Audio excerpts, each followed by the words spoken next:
Bapak Ibu sudah siap? Siap. Sambil berjalan santai bisa sambil tanya jawab ya Bapak Ibu ya. Saya langsung ke dagingnya biar Bapak Ibu langsung wah pasti gitu ya. Sebelum kita ke PMM-nya, mungkin ini kaitannya kalau platform Merdeka Mengajar itu dengan capaian Bapak Ibu ya dalam satu semester ini ngapain gitu ya, untuk rencana harian kerja RHK gitu ya sudah disusun. Tapi sebelumnya saya mau menyampaikan bahwa kebetulan saya juga penelaah batch 1 untuk perangkat ajar dan salah satu penelaah RPP untuk PMM. Jadi Bapak Ibu kita samakan dulu persepsinya terkait perencanaan pembelajaran. Kalau guru itu, kita sebagai guru itu kan diminta untuk membuat perencanaan pembelajaran ya. Bentuknya fleksibel. Ya, jadi kita ini dulu samakan dulu persepsinya karena banyak yang salah paham terkait modul ajar. Si modul ajar ini kami buat pada tahun 2021 itu tujuannya untuk memberikan panduan untuk guru-guru di daerah-daerah terpencil, daerah 3T. Kenapa? Untuk acuan bagaimana sih cara membuat modul ajar yang lengkap gitu ya, versi Kemendikbud gitu ya, ada 17 komponen sampai ke glosarium, komponen inti dan sebagainya. Tapi untuk kita di daerah Bekasi ini ya, Jakarta Coret ini sudah masuk.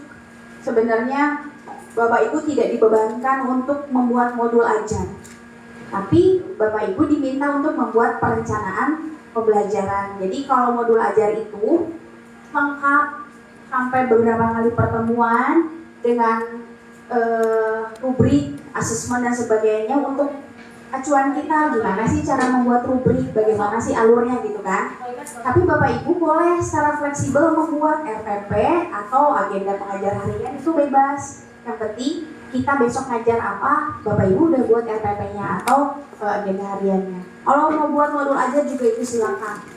Kalau tidak membebani Bapak Ibu secara administrasi. Karena dari pihak Pusat Kurikulum Pembelajaran dan Direktorat Sekolah Dasar semua tidak minta Bapak dan Ibu untuk membuat modul ajar. Sebetulnya ya, ini yang benar Bapak Ibu yang bisa disampaikan kepada Bapak Ibu. Bahkan modul project sekalipun, karena kami sudah menyiapkan di platform Merdeka Mengajar itu lengkap. Mau modul ajar seberapa? Besok sekitar 160-an RPP yang baru di PMM akan rilis dan launching. Karena minggu ini, hari ini sedang finalisasi di Puspur. Besok sekitar 160-an RPP yang baru di PMM akan rilis dan launching. Karena minggu ini, hari ini sedang finalisasi di Puspur. Nah, saya sudah menelaah dan hari Jumat besok, Kamis, Jumat, Sabtu sudah membuat panduan mapel. Jadi panduan mata pelajaran. Jadi setiap mata pelajaran ada panduannya. Jadi isinya, misalkan IPAS, Bapak Ibu nggak ngerti nih IPAS itu apa. Nah itu di situ di breakdown dari mulai CP sampai contoh RPP-nya. Contoh RPP-nya seperti apa itu Bapak Ibu sudah dimudahkan sebenarnya. Lalu tugas kita apa sebagai guru? Itu untuk merancang pembelajaran yang bermakna itu disesuaikan dengan kondisi masing-masing. Seperti apa buat RPP atau modul ajar itu saya belum ada bayangan. Kalau yang kita unduh di PMM itu sudah ada JP-nya ditentukan, itu dari mana gitu kan ya. Kok bisa JP-nya segini, berapa kali pertemuan? Bapak Ibu pernah gitu nggak mikir, kok ini ada JP-nya 72 atau di modul project-nya ada JP-nya sekian. Karena kita 1 tahun itu diberikan waktu sekitar 20-30% ya di project penguatan ini. Bahkan kelas 1-5 misalkan ya, untuk kelas 1-5 252 jam setahun. Kelas 6 beda sendiri 224 jam. Berarti tidak barengan selesainya. Untuk P5 nih, saya P5 dulu mundur. P5 ini Bapak Ibu kalau di sekolah Karangkarja 1 mau ditentukan setiap minggu hari Sabtu aja itu silakan. Itu kan fleksibel cara pelaksanaannya. Tapi yang terpenting Bapak Ibu harus tahu, setiap kelas pasti berbeda selesai proyeknya. Karena satu hari penuh ada yang 8 jam, ada yang 5 jam. Kalau tadi sudah mungkin ya sama Bu Erna, kalau misalnya 1 tahun 100 JP, 132 JP, semester 1 132 jam saya mau pakai, berarti sisanya 120 jam. 132 ini dibagi 8. Untuk kelas 4, 5, 6 kan 8 jam satu hari ya. 132 dibagi 8 berapa? Sekitar 17 hari melaksanakan, 17 pertemuan melaksanakan P5. Berarti Bapak Ibu bilang mau seminggu sekali 17 minggu silakan. Mau berturut-turut 1 bulan 17 hari silakan. Itu untuk kelas tinggi. Untuk kelas rendah beda lagi. 132 dibagi 5 itu berapa? 26. Jadi tidak selesai barengan dan tidak satu semester harus ada berhentinya. Untuk L5 dan banyak sekali miskonsepsinya yang harus diluruskan ya, terkait apa, bukan produk tapi prosesnya. Kalau ada proses membuat wajibnya nggak selesai, nggak enak, ya nggak apa-apa kan, yang dilihat prosesnya itu dimensinya yang pertama. Ketika Bapak Ibu menentukan P5 dimensinya apa dulu ya, sesuai dengan sekolah masing-masing, baru lihat PMM dimodifikasi ya. Tuh, jadi sekarang saya lebih ke intrakurikulernya Bapak dan Ibu, di mana di struktur kurikulum Merdeka ini ada pembelajaran intrakurikuler dan kokurikuler. Kalau intrakurikuler berarti kita mengacunya kepada capaian pembelajaran atau CP ya. Capaian pembelajaran ini KIKD-nya kurikulum Merdeka gitu ya. Capaian pembelajaran dulu Bapak Ibu pahami gimana cara bukanya, banyak link, tapi yang terbaru rilisnya ini akhir minggu ini. Jadi setelah saya di sini, ketika rilis dari Puskur, nanti saya share ke Ibu Kepala Sekolahnya. Oh ini loh yang terbaru CP-nya, biar Bapak Ibu paham yang terupdate gitu. Tapi sekarang kita praktek aja bagaimana merumuskan CP ke TP, lalu menyusun ATP-nya. Biar Bapak Ibu tidak langsung menelan mentah-mentah yang ada di PMM, karena banyak sekali yang salah. Karena base up-nya bukan 033 tapi masuk 008 misalkan. CP-nya bukan yang terbaru. Apalagi di sini CP yang baru. Saya kan nyusun CP IPAS. Jadi setelah sudah final minggu ini capaian pembelajaran IPAS-nya. Sudah di-cut yang di CP IPAS-nya bagian fase A-nya dihapus. Karena kan mungkin Bapak Ibu kalau buka bedah CP, kok IPAS mulainya fase B di struktur kurikulum di Kepmen 262. Di Permendikbud nomor 12 tahun 2024 kemarin, tapi CP-nya udah dari fase A. Kenapa? Itu banyak sekali pertanyaan, dan Erlangga gitu ya, penerbit Erlangga aja membuat buku paketnya fase A, padahal tidak ada di fase A, dia adanya fase B. Akhirnya kami hapus, ya, biar Bapak Ibu tidak bingung. Intinya dari awal saya sampaikan, Bapak Ibu tidak dibebankan ribet dengan segala administrasi, tapi Bapak Ibu diminta untuk merancang pembelajaran yang bermakna dan menyenangkan. Gimana yang bermakna dan menyenangkan itu? Mari kita coba ya. Lalu kita mulai. Foto dulu. Oh ya.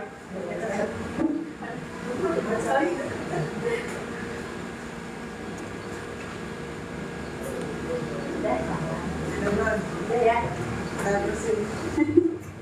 Jadi pertama, Bapak Ibu, sebelum kita ke PMM, kita harus samakan ya. Kata Pak Yusuf Kala, kayaknya pernah saya coba sih ya, perencanaan yang baik tanpa perencanaan akan jadi sulit, perencanaan yang baik tanpa pelaksanaan akan jadi, mudah-mudahan setelah IHT ini ya juga cuma diarsip dibuka sama Bapak dan Ibu ya. Dan perencanaan akan jadi sulit, perencanaan yang baik tanpa pelaksanaan akan jadi, mudah-mudahan setelah IHT ini ya juga cuma diarsip dibuka sama Bapak dan Ibu ya. Dari perencanaan akan jadi sulit, perencanaan yang baik tanpa pelaksanaan akan jadi, mudah-mudahan setelah IHT ini ya juga cuma diarsip dibuka sama Bapak dan Ibu ya.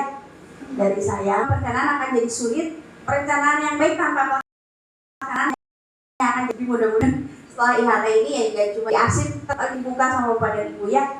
Dari saya, formatnya format sekolah sendiri silakan. Yang terpenting besok mau ngapain itu hari ini dulu gitu. Ada refleksi awal.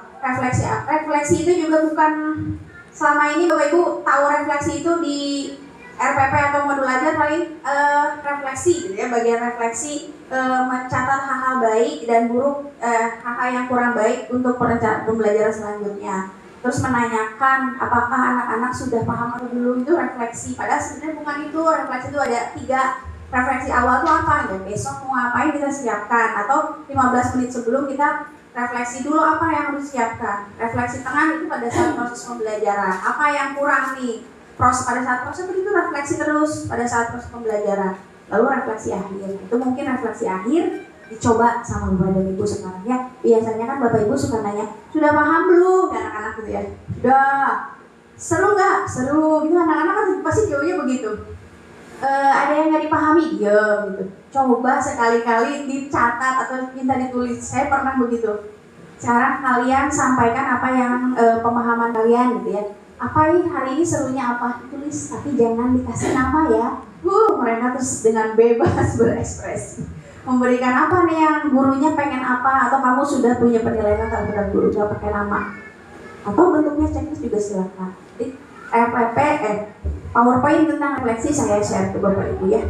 Biar Bapak Ibu lagi, oh kayak gini ya refleksi itu. Terkait video di PMM-nya juga ada refleksi. Yang kedua jelas, harus mudah dipahami. Kalau Bapak Ibu ingin mendapat sertifikat yang saya validasi terkait perangkat ajarnya, Bapak Ibu pasti harus membuat kalimat yang mudah dipahami, yang harus jelas. Gitu ya. Gak boleh belibet, terus nggak ambigu gitu ya, kata-katanya, dan memang sederhana ya, benar-benar sederhana yang memang dipahami dan dimengerti ya. Yang terakhir sederhana di sini berisi hal pokok yang esensi. Jadi acuannya sederhana tidak selalu berarti mudah, melainkan jelas atau clear dan dapat dilaksanakan. Kadang-kadang kalau kita ingin dibilang sederhana yang harus 10 halaman, biar ternyata sederhana di 3 halaman ternyata nggak ada yang ngerti gitu ya. Jika ditelaah banyak sekali komentar yang nggak paham nih apa maksudnya. Nah ini alurnya Bapak Ibu kita mulai. Cara merancang perencanaan pembelajaran itu Bapak Ibu harus memahami CP dulu.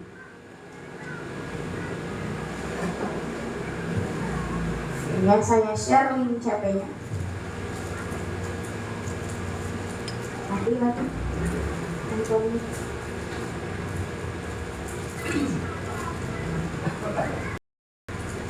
Ada wifi-nya kan di sini? Ada, Bu. Ini ya. Oh ya, ini kali kedua. Kalau masih temenan Diganti. aduh.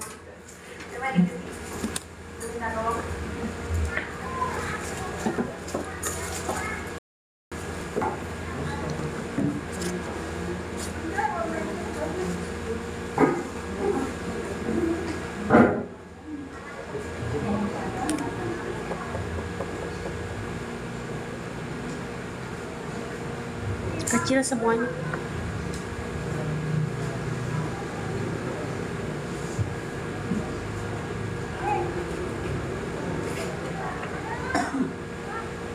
Bapak Ibu masih sadar? Ada. Harus makan dia Pak. Ngantuk ya? Udah speaking? Tadi di awal. Udah. Lagi nggak mau. Nah, rambut dulu deh. Ya, kita buka.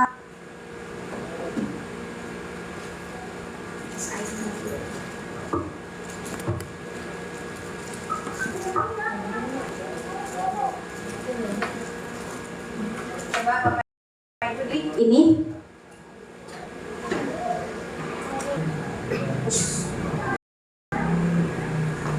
Ini yang database. Silahkan sini. Ya ini sudah ada TPS //s.id/kurikulum linguistik pada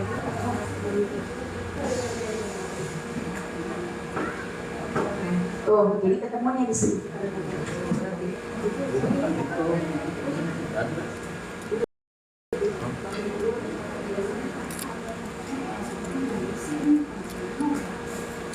Yang ini.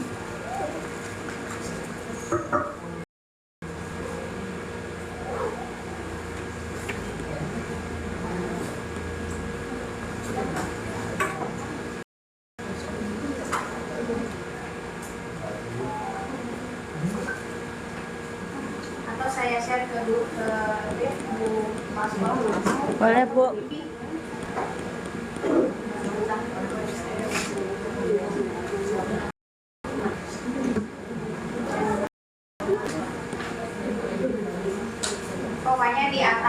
bareng ini, Bapak Ibu tinggal ketik aja SID.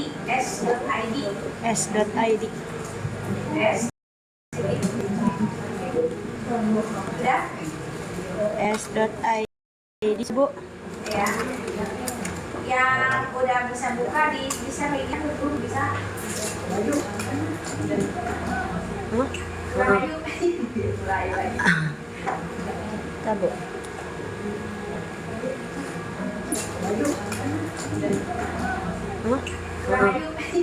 Mulai lagi. Kita, Bu.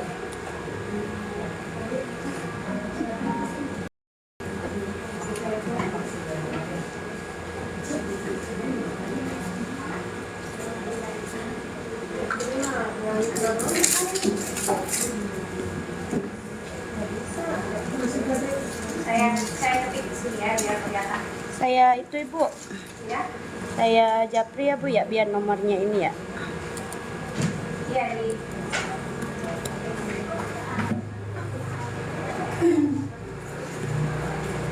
Biar nomornya ini ya. Iya di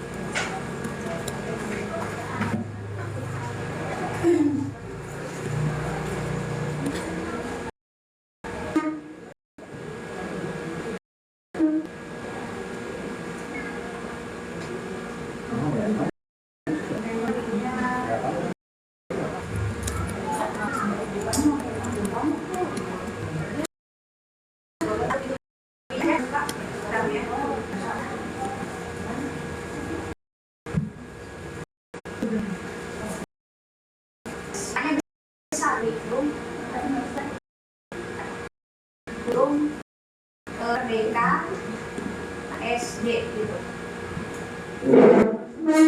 Nah, kayak gini. Saya copy dulu ya.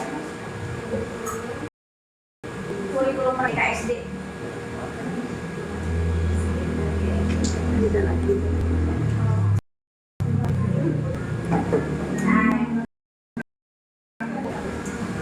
Nah, ini. Tadi semangat itu belum dipotong-potong cepnya.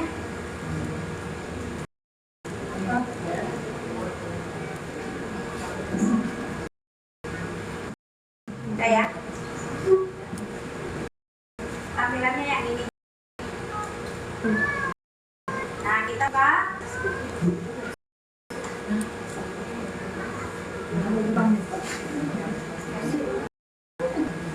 Udah ada Bapak Ibu? Beda. Ini kalau yang ini masih ini yang udah ini yang baru yang dibuat di Canva dulu kemarin di kurikulum Merdeka SD. Yang bisa. Udah. Ulang. Nih. Di share ke grup.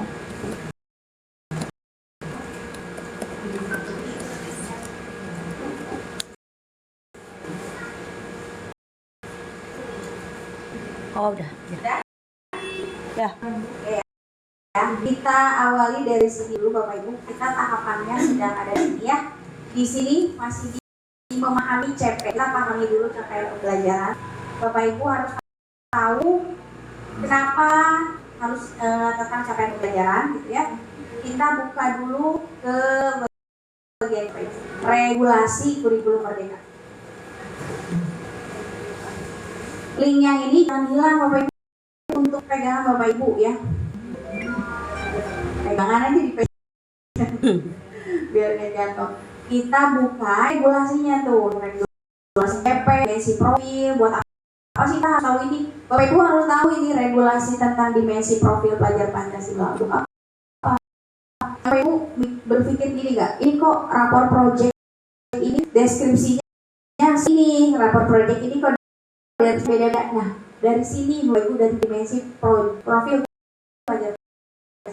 Bapak harus buat deskripsi untuk rapor project sesuai dengan usianya. Tinggal copy aja semua. Nah, tapi sedang di sini nih Kepmen 262 kita buka. Kepmen 2 ini Kepmen pertama pada saat peluncuran kurikulum Merdeka sekarang sudah diperbarui menjadi Permendikbud nomor 12, tapi isinya sama, cuma bedanya ada beberapa yang tambahan ya. Tapi kita buka dulu Permen 2 loading rebutan ya. Rebutan. Nah, udah buka. Ini bentuknya seperti ini Bapak salinan. Dari sini Bapak bisa untuk jumlah dari RPK atau modul ajar yang dibuat ya. Di sini Bapak Ibu. Dan juga Bapak tahu Bapak salinan. Dari sini Bapak bisa untuk jumlah dari RPK atau modul ajar yang dibuat ya. Di sini Bapak Ibu. Dan juga Bapak tahu Rebutan. kabar.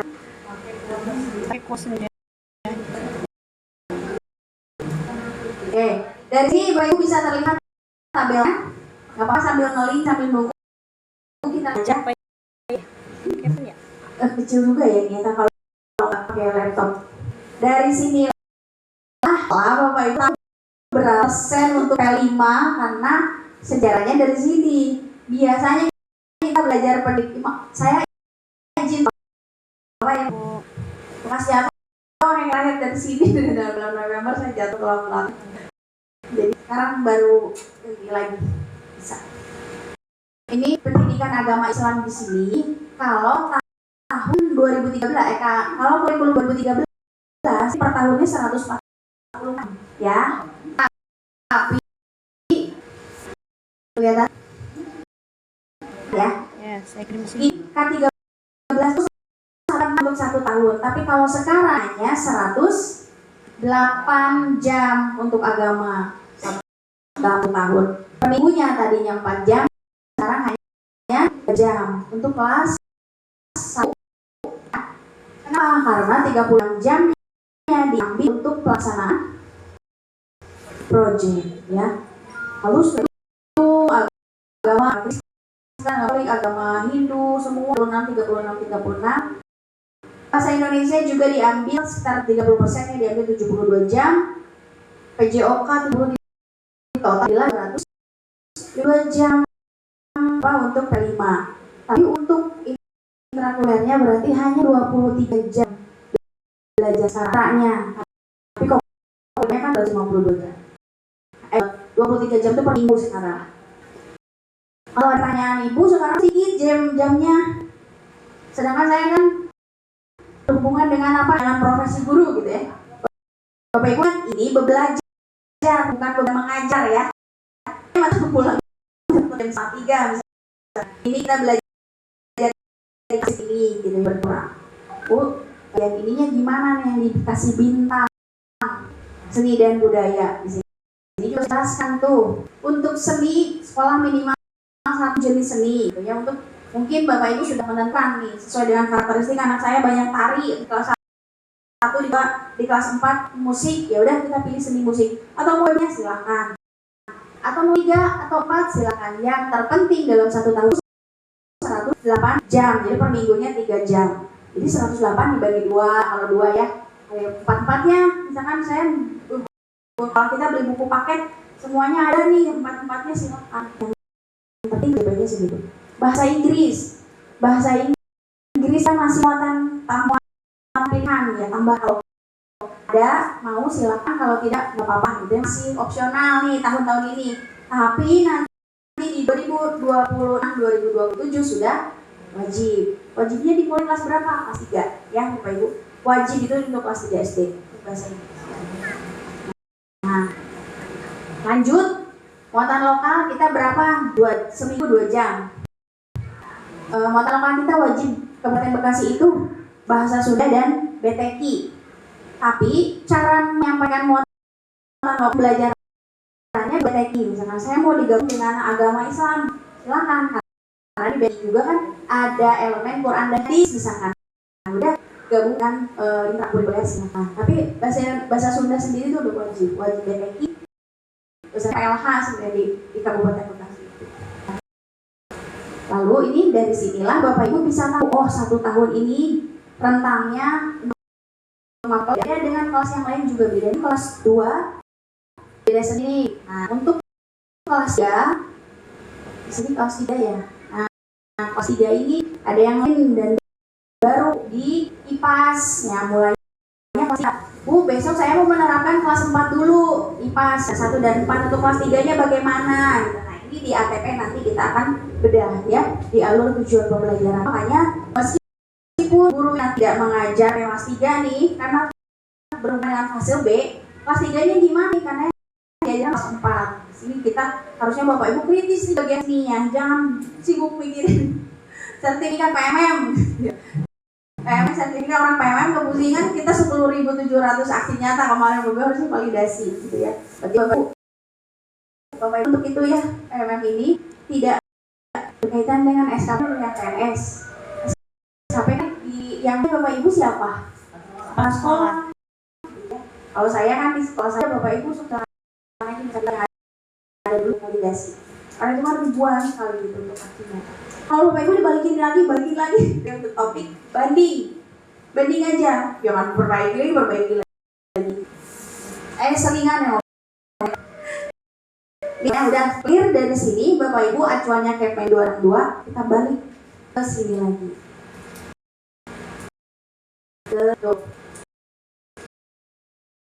Bapak Ibu acuannya KPM 262, kita balik ke sini lagi.